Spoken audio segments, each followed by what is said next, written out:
우리나라는 명절이 되면 되게 객지에 나가 있던 사람들이 고향으로 돌아갑니다. 그러나 유대 사람들은 절기가 되면 이곳저곳에 흩어져 있던 사람들이 수도 에루살렘으로 올라가서 큰 명절을 맞습니다. 우리나라는 고향 중심, 가족 중심이라면 유대 나라는 성전 중심, 에루살렘 중심, 하나님 중심인 것을 알 수가 있습니다. 예수님은 주로 갈릴리에서 활동하셨습니다. 그런데 명절 때가 되면 에루살렘으로 올라갔습니다. 그러니까 에루살렘에서 예수님께서 갈릴리에서 사역을 하고 사마리아에서 사역을 하다가 에루살렘으로 올라간다. 그러면 유대인의 명절이 되었다라고 하는 것을 우리는 알 수가 있습니다. 지금 오늘 1절에도 보면 그 후에 유대인의 명절이 있어 예수께서 에루살렘에 올라가시니라 라고 말씀합니다. 그 4장을 보게 되면 갈릴리에서 예수님은 기적을 행하셨고 사역을 감당하셨습니다. 그러나 오늘도 명절이 되어서 에루살렘에 올라가시니라 라고 말씀하시고 에루살렘에 올라왔습니다. 자, 에루살렘을 성전을 둘러싼 예루살렘 성을 둘러싼 성곽이 있었습니다. 그 성문 안으로 들어가면 에루살렘 성전이 있는 것입니다. 당시 에루살렘 성벽에는 성문이 여러 개가 있는데 그 중에 하나가 양문입니다. 양떼들이 드나드는 양문이 있었습니다. 그 양문 옆에는 베데스다라고 하는 그런 자비, 국률, 은혜를 상징하고 있는 그런 연못이 있습니다. 이스라엘 사람들은 절기가 되면 내가 지은 그 죄 문제를 해결받기 위해서, 내 문제를 해결받기 위해서 내 형편에 따라서 짐승을 가지고 예루살렘으로 올라갑니다. 그런데 그 짐승이 먼 곳에서 오다 보면 더러워져 있기 때문에 그 양문에 들려서 베데스다 연못에 들려서 깨끗하게 씻겨 가지고 양문으로 들어가서 내가 지은 죄값을 그 짐승에게 전가시켜서 내가 그 짐승을 내가 잡습니다. 그래서 내 죄로 인해서 이렇게 짐승이 처참하게 죽어간다고 하는 것을 내가 지켜보면서 그래서 그런 모든 짐승을 잡아서 대제사장에게 내 문제를 올려놓으면 대제사장이 1년에 한 번씩 지성소에 들어가서 문제를 고하게 되면 밖에 있는 저와 여러분이 문제를 해결받았습니다. 있기를 바랍니다. 네, 성경에 보면 양의 문의 중요성은, 양의 문은 굉장히 중요한 상징성을 갖게 되는데 성경에서도 요한복음에서 10장에서도 예수님도 이 양의 문에 대해서 여러 번 말씀을 하십니다. 요한복음 10장 7절에 보면 그러므로 예수께서 다시 이르시되 내가 진실로 진실로 너희에게 말하노니 나는 양의 문이라 라고 말씀을 하십니다. 또 10장 9절입니다. 한번 같이 읽겠습니다. 10장 9절 같이 읽습니다. 내가 문이니 누구든지 나로 말미암아 들어가면 구원을 얻고 또는 들어가며 나오며 꼴을 얻으리라. 할렐루야. 내가 문이니 누구든지 나로 말미암아 들어가면 너희가 구원을 얻고 또는 들어가면 꼴을 얻으리라 라고 말하고 있습니다. 구약에는 너희들이 죄 문제를 해결하기 위해서는, 막힌 문제를 해결하기 위해서는 너희 대신에 너희가 짐승을 갖고 가서 제물로 드리고 하나님 앞에 나가야 됐지만 신약시대에 와서는 예수님을 통하여서 너희들이 죄 문제를 해결받고 예수님을 통하여서 문제를 해결받고 예수님을 통하여서 하나님과의 관계가 회복된다라고 하는 것을 성경은 말씀하고 있는 것입니다. 히브리서 9장 11절 12절입니다. 히브리서 9장 11절 12절입니다.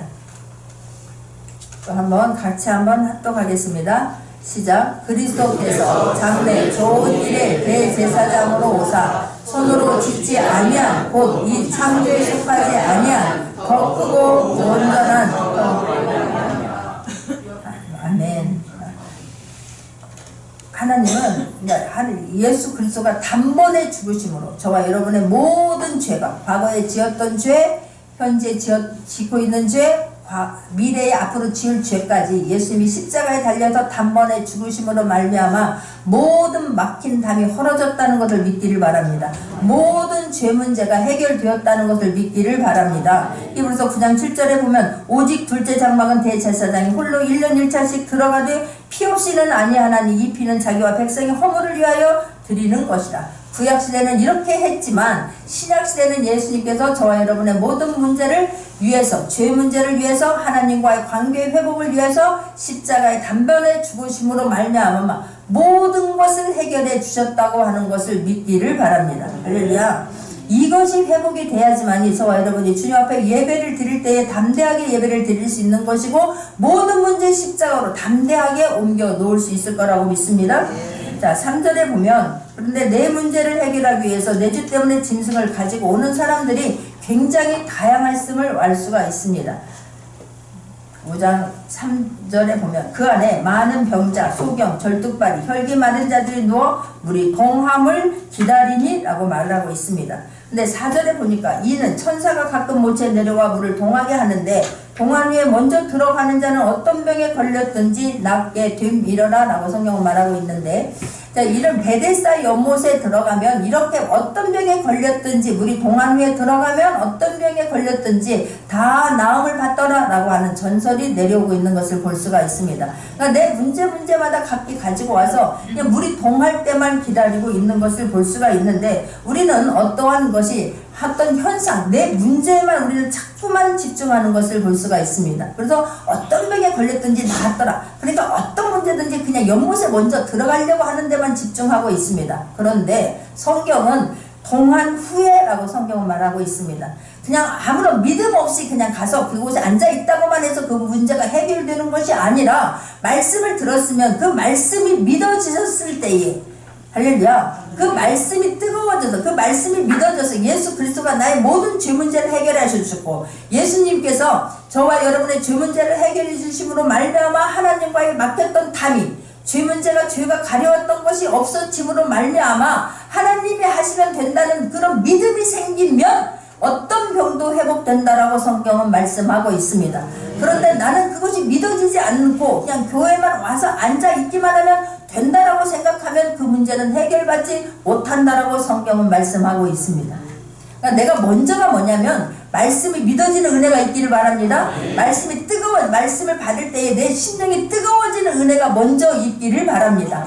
하나님이 하시면 다 된다라고 하는 것이 믿어졌을 때에, 뜨거워졌을 때에, 그리고 그 문제를 가지고 십자가에 나가서 주님 앞에 옮겨 놓으면 모든 것을 해결받습니다. 할렐루야.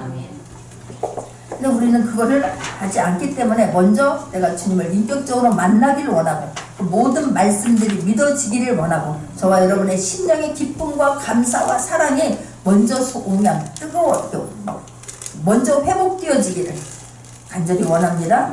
자, 5절에 봅니다. 5절에 보면 거기 38년 된 병자가 있었다라고 성경은 말씀하고 있습니다. 기적을 바라는 사람 중에 병에 걸린 지 38년이 되는 사람이 있었다고 성경은 말하고 있습니다. 자, 그 이 38년 된 사람은 어떤 사람인가 한번 알아보겠습니다. 첫째, 이 사람은 교회 다닌 지, 예수님을 나의 구주, 나의 하나님으로 믿고 영접한 지, 고백한 지 38년이 된 사람입니다. 왜냐하면 지금 에루살렘이라고 하는 곳에는 에루살렘 6월절이나 아니면 오순절이 되어서 에루살렘에 모이게 되는 것이고, 이때 그냥 오는 것이 아니라 이 하나님 앞에 예배를 드리러 오기 때문에 이 또한 이 사람도 38년 동안 너무나 감사하게도 아직 내 문제는, 내 병은 낫지 못하고 내가 아직 해결되지 않았음에도 불구하고 이 사람은 여전히 38년 동안 하나님 앞에 나와 교회 나와 예배 드린 사람이라고 하는 것을 우리는 알 수가 있습니다. 감사하지 않습니까? 그러나 두 번째입니다. 이 사람은 교회는 다니는데 아직도 38년 동안 예배를 드렸는데 아픈 몸이 회복되지 아니하고 오히려 더욱 지금 중하게 된 것을, 악화된 것을 볼 수가 있습니다. 4절에 보면 6절에 보면 예수께서 그 누운 것을 보시고 병이 벌써 오랜 줄 아시고 이르시되 내가 낫고자 하느냐라고 성경은 말하고 있습니다. 병이 오랜 줄 아시고 병이 더 깊어진 것을 보시고 예수님께서 네가 낫고자 하느냐라고 묻는 걸 봐서 이 사람은 38년이 되었는데 문제가 해결된 것이 아니라 더 지금 아직도 그 문제를 가지고 있고 더 오히려 더 병이 깊어진 것을 볼 수가 있습니다. 저와 여러분도 마찬가지입니다. 하나님의 살아계신 하나님이고 말씀의 하나님이라는 걸 믿어지지 아니하면, 예수 그리스도가 나의 모든 문제를 다 해결해 주셨고 예수 그리스도의 이름이면 모든 문제가 해결되어진다는 것이 믿어지지 아니하면, 여전히 교회는 나왔고 여전히 예배는 드린다 한다 할지라도 그 문제 여전히 가지고 있는 사람들이 많다는 사실을 잊지 말기를 원합니다. 교회를 다녔는데 오히려 교회를 다니는 것이 무거운 짐이 될 수도 있다는 사실입니다. 그냥 내가 안 갈 수도 없고 오기는 왔는데 그냥 뜨거움도 없고 믿음도 없어지고 예배를 그런 데 시간은 감으로 예배는 드렸는데도 불구하고 오히려 내 문제들이 더 산적해 있고 오히려 해결되지 않은 것으로 말미암아 마음이 무거운 사람들이 있을 수 있다는 사실입니다. 그렇기 때문에 그냥 예배만 드리는 것이 중요한 게 아니라 내가 예배를 통해서 하나님을 인격적으로 만나기를 원합니다. 예배를 드리면서 그냥 온전히 말씀이 하나님인 걸 믿고 이 말씀이 믿어지는 은혜가 있기를 원합니다. 이게 얼마나 중요한지 몰라요. 또 세 번째, 이 사람은 자기 아픈 것이 치유받지 못한 이유가 물이 동할 때 자기를 연못에 넣어준 사람이 없어서라면서 계속해서 불평하고 있는 것을 볼 수가 있습니다. 7절에 보면 병자가 대답하되 주여 물이 동할 때 나를 못에 넣어줄 사람이 없어 내가 가는 동안에 다른 사람이 먼저 내려가나이다 라고 말하고 있지 않습니까? 내가 지금 이 문제가 있으면 이 병이 계속해서 오랫동안 있으면 도대체 문제가 무엇일까? 왜 이럴까? 라면서 주님 앞에 그 문제를 묻고 어떻게 하면 해결받을 수가 있습니까? 그렇다면 주님이 말씀하시면 그걸 끊어버리면 될 텐데 여전히 그 문제 끊어버리지 아니하고 그대로 가지고 있음을 볼 수가 있습니다. 여전히 나는 문제를 계속해서 제시하는 거예요. 이렇기 때문에 내가 지금 이러는 것이고 왜 지금 내가 낫지 않기 때문에 원망하고 불평하는 것이고 나를 넣어주는 사람이 없기 때문에 내가 고침을 받지 못하는 것이고 입술이 변화되지 않은 거예요. 여전히 갖고 있습니다. 원망하고 불평했던 그 문제점을 그대로 가지고 있는 것을 볼 수가 있습니다. 저와 여러분 주님 앞에 나왔으면 주님이 말씀하시면 그냥 주님이 어떤 분이라는 걸 알게 되면 주님은 거룩한 분이고 거룩을 우리에게 원하시고 죄를 하나님은 누구보다도 싫어한다는 걸 알게 되면 인격적으로 주님을 만나게 되면 먼저 하나님께서 저와 여러분을 변화시켜 줄 거라고 믿습니다. 환경을 변화시켜 주는 것이 아니라 문제를 해결해 주는 것이 아니라 먼저 저와 여러분의 심령이 변화가 되어지면 입술이 변화가 되어지면 다른 문제들은 그냥 주님이 만져주실 거라고 믿습니다. 그런데 여전히 변화되지 않는 거예요. 여전히 예전과 똑같은 거예요. 그러면서 하나님이 살아계시다면서 어찌하여 이렇게밖에는 안 됩니까? 라고 말하고 있지는 않은지요. 먼저 저와 여러분이 버릴 것이 무엇인지 먼저 버릴 수 있는 저와 여러분 되기를 원합니다. 네 번째, 이 사람은 예배는 교회는 다니는데 예배는 드리는데 예수님이 어떤 분인지 하나님이 누구인지를 모르는 사람이라는 사실입니다.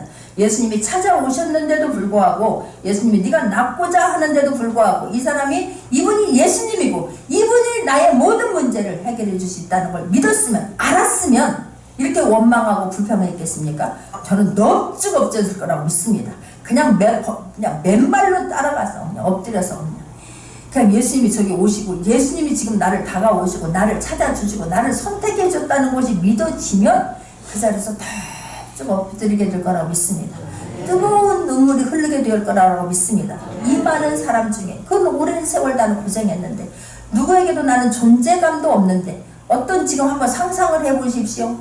이 지금 우리 교회와 같지 않습니까? 베데스다 연못에 모여있는 사람들이 가장 학색의 문제를 가지고 왔을 거라고 믿습니다. 그런데 그냥 먼저 들어간 사람이 낫는다고 하면 어떻게든지 그냥 먼저 들어가는 데만 초점을 두고 있지 누가 지금 쓰러져 있고 누가 얼마나 아프고 얼마나 힘들고 어떤 상황이 있다는 것에 그렇게 집중하지 않았을 거라고 믿습니다. 우선 나 하나 살고 보자, 나 먼저 고침받고 보자, 이런 생각에 집중해져 있었을 거라고 믿습니다. 그렇기 때문에 우리가 예수님을 아는 것이 그렇게 중요한 거예요. 예수님을 알았더라면 이 사람이 지금 이렇게 하고 있겠습니까? 넙죽 엎드리고 하나님 잘못했습니다. 예수님 내가 잘못했습니다. 어찌 나 같은 죄인을 위해서 예수님이 직접 와주셨고 이렇게 수많은 사람들 중에 나를 선택하셨습니까? 라고 고백하면 얼마나 좋았을 겁니까? 만약 이들은 이 사람은 예수님을 몰랐다 이 말이에요. 계속 그러니까 이렇게 원망하고 불평했습니다. 이 사람은 그 다음에 우리가 이번 주간이 종묘 주간입니다. 이번 주간이 예수님이 호산나 나귀를 타시고 어린 나귀를 타시고 예루살렘으로 입성한 이때 요한복음 12장 12절 이후에 나오는 예수님이 예루살렘에 오실 때는 마지막 올라오시는 것입니다. 지금 어린 나귀를 타고 죽으시기 위해서 저와 여러분의 모든 죄 문제를 대속하고 죽으시기 위해서 예루살렘으로 올라옵니다. 근데 사람들은 그것을 모르고 어떻게 옵니까? 인류의 구원을 위해서 십자가를 지기 위해서 예루살렘에 올라오는데 사람들은 그냥 호산나 예수여 호산나 예수여 그냥 로마로부터 자기들을 구원해서 자기 문제 해결해 주실 것을 믿으면서 사람들은 예수님을 그렇게 환호하고 종려나무 가지를 꺾어서 흔들면서 예수님을 환영합니다. 다윗의 자손이여 찬송하리로다. 주님의 이름으로 오시는 이여 가장 높은 곳에서 호산나 하더라라고 성경은 말씀하고 있습니다. 근데 예수님은 그냥 이렇게도 칭송받기 위해서 대접받기 위해서 이 땅에 오신 것이 아니라 예수님은 저와 여러분의 죄 문제를 위해서, 예수님은 하나님과의 무너진 관계 회복을 위해서 제물이 되기 위해서 이 땅에 오셨다는 것을 잊지 않기를 원합니다. 그리고 앞으로 이 일주일 동안은 고난주간입니다. 예수님께서 정말 예수님을 누구보다도 섬기고 예수님 앞에 감사해야 할 사람들이 예수님을 얼마나 힘들게 하고 있는지, 그리고 끝내는 예수님을 십자가에 못 박아 죽이는 사건들을 앞으로 이 한 주간 고난 주간을 보면서 겪는 것을 우리는 알기 때문에 우리가 십자가를 보면서 예수님을 생각하면서 깊이 묵상하며 한 주를 보내는 귀한 시간 되기를 원합니다. 마태복음 20장 28절에 보면, 마태복음 20장 28절에 보면 같이 한번 합독합니다. 시작. 인자가 온 것은 섬김을 받으려 함이 아니라 도리어 섬기려 하고 자기 목숨을 많은 사람의 대속물로 주려 함이니라. 예수님은 섬김을 받으려 한 것이 아니라 섬기려 하고 자기 목숨을 이 많은 사람들을 위해서 대속물로 주려 함이라. 그래서 이 땅에 오셨다라고 성경은 말씀하고 있습니다. 3년 반 전에 세례 요한은 자기에게 세례를 받으러 오신 예수님을 소개하기를, 보라 세상 죄를 지고 가는 하나님의 어린 양이로다 라고 말한 것처럼 십자가에서 자신을 화목제물로 드리기 위해서 예수님은 이 땅에 오셨습니다. 우리를 회복시켜 주시기 위해서 오셨습니다. 믿어지기를 원합니다. 다섯 번째, 이 사람의 아픈 이유는 죄 때문이라고 하는 것을 알 수가 있습니다. 14절에 보면 그 후에 예수께서 성전에서 그 사람을 만나 이르시되, 보라 내가 나았으니 더 심한 것이 생기지 않게 다시는 죄를 범하지 말라 하신 것으로 보아서 이 사람은 죄 때문에 이 병이 생긴 것을 우리는 알 수 있습니다. 그런데 내가 이 죄가 내가 어떤 잘못을 해서 이 문제가 생겼는지, 죄 때문에 내 질병이 생겼는지, 아니면 사단이 내가 하나님의 자녀로서의 받는 축복을 빼앗고 하나님의 자녀로서의 그런 구원받는 것을 싫어서 사단이 우리를 방해하고 있는 것인지, 아니면 하나님께서 저와 여러분의 믿음을 위해서 이 어려운 문제가 생겼는지 잘 분별할 수 있는 저와 여러분이 되기를 원합니다. 그렇다면 내가 지금도 이런 문제를 위해서 내가 아직도 나의 약함이, 이걸 끊어버리지 못하는 약함이 무엇인지, 왜 이 문제를 내가 질고 끌고 있는 것인지를 우리가 잘 분별해서 끊어버릴 것은 끊어버릴 수 있는 저와 여러분 되기를 원합니다. 버릴 것은 버려버리고 내려놓을 것은 내려놓을 수 있는 저와 여러분 되기를 원합니다. 여섯 번째, 이 사람은 어떤 사람이었느냐면 자기를 도와준 사람들을, 지금 이 베데스다 연못에 와서 계속해서 이곳에 앉아있는 이유는 자기를 도와줄 사람이 혹시 오늘이나 내일이나 이제나 저제나 나를 도와줄 사람이 혹여 있지 않을까 해서 있는 것이지, 이 사람은 예수님을 기다리고 있는 게 아니었다는 사실입니다. 저와 여러분 교회에 나오면서 혹시라도 이 사람이 나를 도와줄까 저 사람이 도와줄까가 아니라 오직 나를 도와줄 수 있는 분은, 영원히 도와줄 수 있는 분은 예수 그리스도 한 분이라고 하는 것이 믿어지기를 원합니다. 그분을 선택할 수 있는 저와 여러분 되기를 원합니다. 그분을 바라보며 그분을 사모할 수 있기를 원합니다. 근데 많은 사람들은 교회에 와서 혹시나 어떤 일이 일어나지 않을까, 혹시 저 사람이 나를 도와주지 않을까, 혹시 저 사람에게 내가 도움을 청하면 될까라고 생각을 하고 있는데, 그보다 우리가 예수 그리스도 앞에 집중할 수 있기를 원하고 말씀이 믿어지고 말씀 앞에 들어갈 수 있는 저와 여러분 되기를 원합니다. 당연히 우리는 같이 있는 지체들을 위해서 기도하고 같이 지체들을 위해서 섬겨야 하고 그들을 도와야만 될 거라고 믿습니다. 그러나 내 근본적인 내 안에서 내가 찾아야 하는 분은, 사람은 옆에서 영원히 도와주지 않지 않습니까? 부모라 한다 할지라도 저와 여러분과 영원히 같이 있지 않지 않습니까? 그러나 하나님은 내가 하나님 나라 저 천국에 갈 때까지 저와 여러분 손 절대 놓지 않고 같이 있습니다.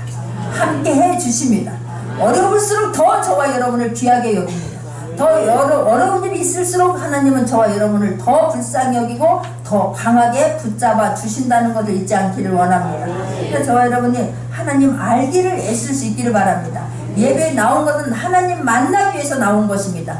하나님을 인격적으로 만나고 하나님을 인격적으로 교제하며 그 하나님 사랑 안에 보답하기 위해서 이 땅에 이곳에 나왔다고 하는 것을 잊지 말기를 원합니다. 그 사랑 때문에 감사하며 예배드리고 그 사랑에 내가 힘입어서 남은 인생을 어떻게 그 은혜를 갚을까 라고 고백이 되어질 수 있는 저와 여러분 되기를 원합니다. 그런데 이 7절은 예수님이 그런데 이렇게 하고 있는 이 사람을 너무나 감사하게 예수님이 먼저 찾아와 주셨습니다. 이 자리에도 예수님이 먼저 찾아와 주셔서 저와 여러분의 문제를, 저와 여러분의 심령을, 저와 여러분의 모든 환경을 만져주기 위해서 이 땅에 이 자리에 와 계신다고 하는 것을 믿기를 원합니다. 믿음으로 바라볼 수 있기를 바랍니다. 근데 지금 이렇게 먼저 찾아와 주셨는데도 불구하고 이 사람은 7절에 보면 내 처지만 말하기에 급급하지 않습니까? 병자가 대답하되 주여 우리 동할 때에 나를 못에 넣어줄 사람이 없어 내가 가는 동안에 다른 사람이 먼저 내려가나이다. 그래서 내가 해결받지 못했습니다 라고 지금 말하고 있는 것을 볼 수가 있습니다. 어떻게 주님이 저와 여러분이 잘 준비하고 있다가 주님이 터치해 주시면 만져주시면 된다라고 하는 믿음을 갖고 있다가 그냥 어떤 예수님이 찾아왔을 때도 불구하고 계속 내 형편 내 사정만 말하지 않기를 바랍니다. 우리는 자꾸만 나에게 집중하는 거야. 내 문제, 내 아픔, 내 상처 그곳에만 우리는 집중을 하고 있습니다. 내가 남의 말을 들을 준비가 되어 있지 않습니다. 말씀을 들을 준비하고 말씀을 듣기를 바랍니다. 마음을 활짝 열어놓고 주님 말씀하시옵소서 라는 그런 심령을 가지고 말씀을 받을 수 있는 저와 여러분 되기를 원합니다. 그런데 이런 사람에게 주님은 내가 너를 설득할 수도 없고 너가 지금 내가 이렇게 말한다고 해서 어떻게 들을 사람도 아니구나. 그래서 주님은 그러나 이 사람을 긍휼히 여기셔서 단도직입적으로 말하고 있는 것을 볼 수가 있습니다. 8절입니다. 예수께서 가라사대 일어나 내 자리를 들고 걸어가라 하신 세 가지를 말씀하십니다. 첫째는 일어나라입니다. 일어나라. 예수께서 가라사대 일어나 라고 말씀하고 있습니다. 38년 동안 주저앉아 있던 그 사람에게 일어나 예수님의 명령은 불가능을 가능으로 바꿔준다고 하는 걸 믿기를 바랍니다. 둘째는 뭐라고 말씀하시면 내 자리를 들고 라고 말하고 있습니다. 38년 전 이 환자는 항상 자리를 깔고 끼고 살았습니다. 어떻게 보면 이 자리가 얼마나 소중했겠습니까? 내가 이 자리 놓치면 누군가가 내 자리 차지하고 있으면 그나마도 기회를 더 멀리 날아가 버렸다라고 생각할 수 있기 때문에 어떻게든지 내가 이 자리를 지키고 있으면 언젠가는 누군가가 나를 내 연못에 넣어주겠지 이런 마음이 있었을 것입니다. 그러나 주님은 찾아오셔서 말씀하십니다. 네가 그 자리를 들고 내 자리를 들어라 라고 말씀합니다. 그냥 너가 38년 동안 갇혀 있었던 그 불가능의 벽을 깨고 그 자리를 들고 나오라 라고 주님은 말씀하고 있다는 사실입니다. 이렇게 말씀하실 때에 내 생각에는 내가 보기에는 이라고 말하지 않는 저와 여러분 되기를 원합니다. 아십니까 예수님? 내가 뭔들 안 해봤겠습니까? 네, 지금 이 병은 38년 됐습니다. 지금 사람의 힘으로는 할 수 없는 병에 그 지경까지 이렇습니다 라고 계속해서 내 상황, 내 형편만 말하지 않는 저와 여러분 되기를 원합니다. 하나님을 내 믿음만큼으로 축소하지 않기를 바랍니다. 하나님 내 믿음이 이만큼밖에 안 되니까 하나님도 이것밖에는 할 수 없다라고 우리는 자꾸만 내 생각대로 그걸 끌고 가기 때문에 여전히 말씀 앞에 아무런 것도 행하지 않습니다. 일어나라 그럼 일어나면 되는 것이고 그냥 자리를 들어라 하면 들으면 되는 것인데 내 생각에는 내가 해봤는데 라고 말해서 그것을 순종하지 않기 때문에 하나님의 일하심을 볼 수가 없습니다. 이 자리가 주님이 만나는 자리요 주님을 만나는 내 문제 해결된다 하는데도 불구하고 예배 시간에 딴 생각하고 있지 않는 저와 여러분 되기를 원합니다. 예배에 집중할 수 있기를 바랍니다. 주님만이 내 문제 해결할 수 있기 때문에 그렇습니다. 예배에 생명을 걸 수 있는 모두가 되기를 바랍니다. 주님 말씀 한번 듣다가 뜨거워지면 그냥 뜨거움이 머리부터 발끝까지 지나갈 때에 깨끗하게 회복되어진다고 하는 걸 믿기를 바랍니다. 그냥 뜨거운 불이 지나가면 할렐루야 아멘으로 답할 수 있는 저와 여러분 되기를 원합니다. 세 번째는 뭐라고 말씀하십니까? 걸어가라. 걸어가라. 네가 과거의 상처를 다 땅에 묻어버리고 십자가로 옮겨놔 버리고 단절하고 이제는 미래를 향하여서 소망을 향해서 일어나라 걸어가라 라고 명령하시는 것입니다. 걸어갈 수 있는 저와 여러분 되기를 원합니다. 예수님의 이름에는 능력이 있습니다. 예수님의 이름에는 권세가 있습니다. 말씀이 하나님입니다. 그 말씀이 선포되어지는 것에는 반드시 영적인 세계는, 영적인 반응은 일어난다고 하는 걸 믿기를 바랍니다. 이 악한 것들이 예배 못 드리게 하고 방해하고 졸게 만들고 집중하지 못하게 만들 때 이게 그냥 예수 그리스도의 이름으로 왜 내가 끌려갑니까? 끌려가지 말기를 바랍니다. 나는 끌려가는 걸 보면서 너무너무 안타까운 거예요. 예수 그리스도의 이름으로 떠나갈지어다. 똑같이 저와 여러분에게 동일하게 예수 그리스도를 나의 구주로 영접하고 고백한 사람들에게는 동일한 자녀가 되는 권세를 주셨음을 믿기를 원합니다. 믿어지기를 바랍니다. 그렇다면 선포할 수 있는 저와 여러분 되기를 원합니다. 이 시간 방해하는 것을 예수 그리스도의 이름으로 떠나갈지어다. 선포하기를 원합니다. 예배를 집중하지 못하게 하는 것 예수 그리스도의 이름으로 떠나갈지어다. 내가 찬양하지 못하고 기뻐하지 못하게 만드는 것, 나의 축복을 빼앗아가려고 하는 것들은 더러운 것들아 예수 그리스도의 이름으로 명함을 떠나갈지어다. 이것들은 더러운 것이지 뭐 해주십시오도 아니고 막 어떻게 존댓말을 쓰는 것이 아닙니다. 이 악한 것들은 더러운 것일 뿐일 거예요. 더러운 것일 뿐입니다. 믿기를 원합니다. 그런 거입니다. 직격탄으로 더러운 것을 떠나갈지어다. 이 악한 것을 떠나갈지어다. 말씀을 듣는 중에 하나님 말씀하시면 순종이 되어지길 바랍니다. 일어나라 그러면 일어날 수 있기를 바라고, 걸어가라 그러면 걸어갈 수 있기를 바랍니다. 말씀을 듣는 중에 변화가 있기를 바랍니다. 말씀을 듣는 중에 믿음이 생기기를 원합니다. 말씀을 듣는 중에 심령이 뜨거워지기를 원합니다. 그랬더니 그렇게 했던 이 사람이 하나님이 예수님께서 말씀하시니 이 사람에게 변화가 일어났습니다. 9절입니다. 그 사람이 곧 나와서 자리를 들고 걸어가니라. 할렐루야. 저와 여러분 자리를 들고 있는 자리에서 일어나 걸어갈 수 있는 저와 여러분 되기를 원합니다. 그런 주인공이 되기를 원합니다. 그래서 하나님이 하셨습니다라고 하는 간증할 수 있는 자리에까지 나가는 저와 여러분 되기를 원합니다. 14절에 보면 그런데 우리가 또 하나 굉장히 중요한 거는 14절입니다. 그 후에 예수께서 성전에서 그 사람을 만나 이르시되 보라 내가 나았으니 더 심한 것이 생기지 않게 다시는 죄를 범치 말라 하시니. 할렐루야. 다시는 하나님께서 해주셨으면, 하나님이 나를 자녀 삼아 주셨으면 그것으로 감사하고 감복하며 내가 하나님 앞에 어떻게 할 것인가를 고민해야 되는 것이지, 다시 내가 느슨해져서 다시 내가 사단의 밥이 되어서 옛날로 가지 않기를 바랍니다. 죄의 자리로 다시 회복되어 가지 않기를 바랍니다. 손에서 가지 말기를 원합니다. 끊어버릴 수 있는 저와 여러분 되기를 원합니다. 그래서 주님이 말씀하는 거예요. 네가 아팠던 것은 죄 때문이었다. 내가 그 죄를 해결해 주었으니 다시는 그 죄를 반복해서 짓지 말라라고 말씀하십니다. 다시는 반복해서 내가 하나님 염려하고 걱정하지 않는 저와 여러분 되기를 원합니다. 반복적인 것을 하는 게 문제인 거예요. 한 번 내가 어떤 부정적인 것이 틈타면 나도 모르게 그것이 그냥 자리를 잡아버리게 되면 질질 악한 것에게 끌려가기 때문에 하나님 말씀에 끌려가기를 원하고 예수 그리스도의 이름 붙잡고 일어날 수 있는 저와 여러분 되기를 원합니다. 그래서 우리 베데스다 교회가 3주년입니다. 2016년 4월 16일이 제가 목사 안수를 받은 날이고 저희가 설립 예배를 드린 날입니다. 그래서 이날로 우리가 생일을 지금 맞기를 원하는데 오늘이 3주년 예배를 드리는 날입니다. 할렐루야. 그런데 이렇게 하나님께서 함께 하심을, 정말 지나온 세월들 하나님이 함께 하셨음을 다 고백이 되어지지 않습니까? 하나님의 은혜였습니다. 그렇다면 우리가 베데스다 교회가 앞으로 어떻게 나아가느냐, 베데스다 교회는 하나님을 사랑하는 공동체이고 하나님의 사랑을 전하는 공동체가 되기를 원합니다. 한 예수 그리스도가 이 땅에 오셔서 한 것처럼 섬김을 받으려는 것이 아니라 섬기셨던 것처럼 저와 여러분이 모든 사람들을 섬길 수 있는 자세가 되기를 원합니다. 그런 마음가짐이 되기를 원합니다. 가난하고 외롭고 병든 이들을 환영하고 나누고 치유하는 예수님의 공동체로 우리 베데스다 교회가 더 든든히 서가기 위해서 기도해 주시기 바랍니다. 그리 하는데 우리 모두가 쓰임받기를 원합니다. 우리가 다른 것을 선택한 것이 아니라 말씀을 선택하고 예수 그리스도를 선택하고 오직 하나님만 붙잡고 나갈 수 있는, 오직 성령님의 나타남과 성령님의 일하심만 간증할 수 있는, 정말 하나님이 찾으시는 사람, 찾으시는 교회, 하나님께만 영광 돌릴 수 있는 베데스다가 교회가 되기를 원하고 모두가 되기를 원하고 날마다 하나님이 하신 일들을 간증하는 일이 많아지는 모두가 되기를 원합니다.